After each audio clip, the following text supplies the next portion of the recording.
Olá, meu nome é Eduarda Mendes e o tema do meu TCC é sobre inteligência artificial em jogos digitais e sua influência na imersão e experiência do jogador.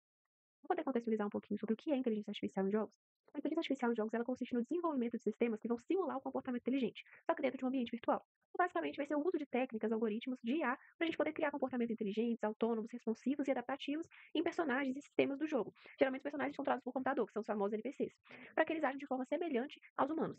Então, basicamente, o objetivo do uso da inteligência artificial em jogos é aprimorar a experiência do jogador com desafios e interações mais realistas, para poder tornar a experiência mais imersiva, mais envolvente, personalizada, deixando que o jogador ele fique sempre muito imersivo ali naquele jogo, dando uma experiência geralmente única para ele. Agora, falando um pouco sobre os resultados finais que a gente encontrou, a gente vai falar um pouquinho sobre as características, a taxonomia, as tecnologias modernas, o impacto na experiência do jogador e o modelo teórico. Falando um pouquinho sobre as características que a gente, fazendo a revisão bibliográfica, a gente conseguiu identificar. Primeiro, a gente começa com a responsividade. Basicamente, é a capacidade que os sistemas eles possuem de reagir rapidamente às ações do jogador, proporcionando feedbacks mais imediatos e mais coerentes. Isso fortalece muito a sensação de agência e controle do jogador, deixando mais imersivo. Outra característica bastante importante é a navegação, pela capacidade dos NPCs de se deslocar de um ponto ao outro dentro do jogo de uma forma mais realista, dando mais credibilidade ao jogo. Além disso, a gente também tem a adaptação, que é uma das principais características que a gente tem no jogo, que é a capacidade da IA de se ajustar, né, o comportamento dela, as estratégias ou até dificuldades, em resposta ao desempenho, às habilidades, às preferências do jogador ao longo do jogo. Isso mantém muito a motivação e o engajamento do jogador, isso é bem importante. Além disso, também temos a tomada de decisão, que é o fato de que os NPCs eles precisam determinar suas ações com base nos estados internos, na percepção do ambiente, gerando interações mais ricas, mais imprevisíveis e narrativas mais dinâmicas. É extremamente importante para a imersão do jogo. Além disso, a gente também tem a simulação de comportamento, que é a capacidade da IA de imitar emoções, rotinas, atitudes que se assemelham aos nossos comportamentos, potencializando muito a imersão e a sensação de um mundo vivo. Falando um pouquinho sobre as técnicas de inteligência artificial em jogos, a gente começa com a máquina de estado finito, que é uma técnica mais básica e que é muito utilizada em diversos jogos ainda. Ela basicamente é um modelo que define os comportamentos de sistemas por meio de estados e transições. Então, basicamente, ela funciona com os estados, que são os comportamentos, né, da IA, por exemplo, dispersão e perseguição que tem aqui na imagem. As transições, que vão ser as condições que vão fazer com que o NPC ele mude de um estado para o outro, e as ações, que vão ser as tarefas em si, que vão ser realizadas em cada estado. Falando um pouquinho sobre as vantagens e desvantagens, as principais vantagens da máquina de estado finito são a facilidade de implementação e depuração, o controle total sobre o comportamento, porque o desenvolvedor ele consegue prever com muita precisão qual vai ser o comportamento do NPC, né? Isso reduz muito o risco de comportamentos inesperados. E o baixo custo computacional já que é uma técnica mais básica. As desvantagens é a baixa flexibilidade, né, visto que o NPC não consegue se adaptar a novas situações sem que sejam manualmente desenvolvidas, né? Os problemas de escalabilidade, porque à medida que o número de estados e transições vai crescer, o sistema ele vai se tornar muito difícil de manter, e os comportamentos previsíveis e repetitivos, né, que acontecem quando a gente usa essa técnica, fazendo com que fique menos imersivo o nosso jogo. Agora, falando um pouquinho sobre as árvores de comportamento, elas são um modelo hierárquico para as decisões de IA, só que elas são mais flexíveis e mais modulares que as máquinas de estado, e aí são ideais para comportamentos mais complexos.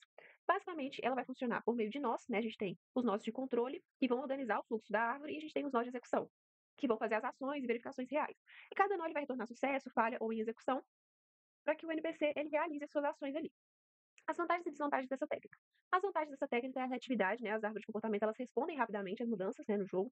Modularidade, hierarquia clara e escalabilidade. A gente consegue criar comportamentos muito mais complexos do que as FSMs, né? Então é ideal para qualquer projeto de qualquer porte. Porém, temos as desvantagens também. As desvantagens ela tem uma complexidade um pouco mais crescente. Então a árvore ela pode crescer demais e acabar se tornando muito difícil de gerenciar e visualizar, além de fazer a manutenção também. E também pode acontecer a repetição de lógica, que certos padrões elas podem precisar ser repetidos em vários pontos da árvore, e o que pode gerar um pouco de redundância ali no nosso jogo. Agora falando um pouquinho sobre o Pathfind e o algoritmo A estrela. Basicamente, esse algoritmo ele vai encontrar o caminho mais curto entre dois pontos. Ele vai combinar o custo real e uma estimativa que é chamada de heurística para poder deixar essa busca mais otimizada. Então, basicamente, ele vai sempre explorando o nó promissor, ele vai usar essa função usando tanto o custo real e quanto a estimativa para poder verificar qual que é, para onde ele tem que ir, né, qual que é o nó mais promissor. Vantagens e desvantagens dessa técnica. As vantagens dela é que ela é muito precisa para poder encontrar o caminho mais curto, o desempenho é muito bom, ele é bem mais rápido que o Dijkstra, por exemplo, que é um algoritmo bem famoso. Ele é mais flexível, a gente consegue adaptar ele em vários ambientes. E os nossos personagens eles conseguem, né, sair de áreas bloqueadas ou de difícil acesso de forma mais inteligente. A desvantagem é que vai usar de forma intensiva a memória, porque a gente tem que ficar guardando, né, as informações, vai ter um custo computacional elevado, né, a gente tem também a escalabilidade limitada, porque dependendo dos ambientes, se for altamente dinâmicos, o desempenho ele pode degradar um pouco, né? E a dificuldade também, e os caminhos artificiais, né? Porque às vezes quando os caminhos eles são muito complexos, os ambientes são muito complexos, pode acabar ficando um pouco mais mecânico o caminho e acaba ficando menos imersivo. Por último, a IA baseada em aprendizado, basicamente, essa inteligência artificial ela vai permitir que os agentes em jogos digitais eles aprendam com a experiência. Então, eles vão se adaptando, né, ao comportamento de uma forma mais inteligente, de uma forma mais autônoma, ao invés de seguir apenas regras fixas, que é o que acontece nas outras técnicas que eu citei. O funcionamento pode ser um aprendizado supervisionado, né, que a gente vai ter os dados rotulados, não supervisionado, que a gente não vai ter esses dados rotulados, e aprendizado por reforço, que é aquele aprendizado por tentativa e erro, e quando você erra, você ganha uma punição, e quando acerta, você ganha uma recompensa. Como, por exemplo, o P-Learning. Falando um pouquinho sobre as vantagens e desvantagens, né, essa IA baseada em aprendizado, ela tem um comportamento muito mais dinâmico e adaptativo, então isso é muito interessante para a imersão do jogo, né, porque ela vai conseguir responder de forma mais natural. Ela está sempre aprendendo, né, com o jogador, então vai sempre tendo comportamentos mais refinados, menos repetitivos, que é muito importante para a questão da imersão, dá uma experiência mais envolvente e desafiadora, né, pelos fatos que eu citei, e aumenta a rejogabilidade, porque como os agentes eles sempre podem agir de maneira diferente, conforme eles vão aprendendo, a gente sempre pode ter variações únicas em cada partida.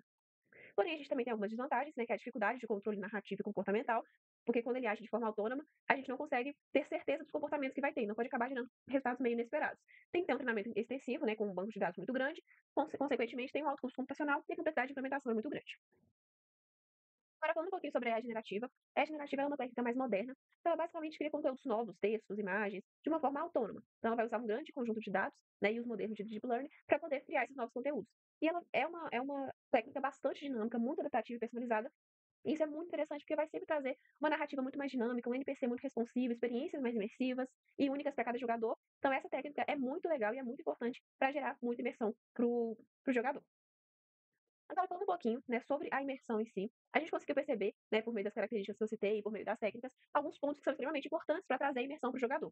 Então, basicamente, as IAs que são adaptáveis, né, às mecânicas, às narrativas, né, com base no perfil e comportamento do jogador, ela é muito mais imersiva, ela vai trazer uma personalização maior da experiência, os desafios eles vão ser mais ajustados. Isso vai trazer uma experiência mais única para o nosso jogador, né? Também as emoções são extremamente importantes. Então, quando tem aqueles NPCs que eles simulam medo, raiva, né? Eles ficam muito mais natural.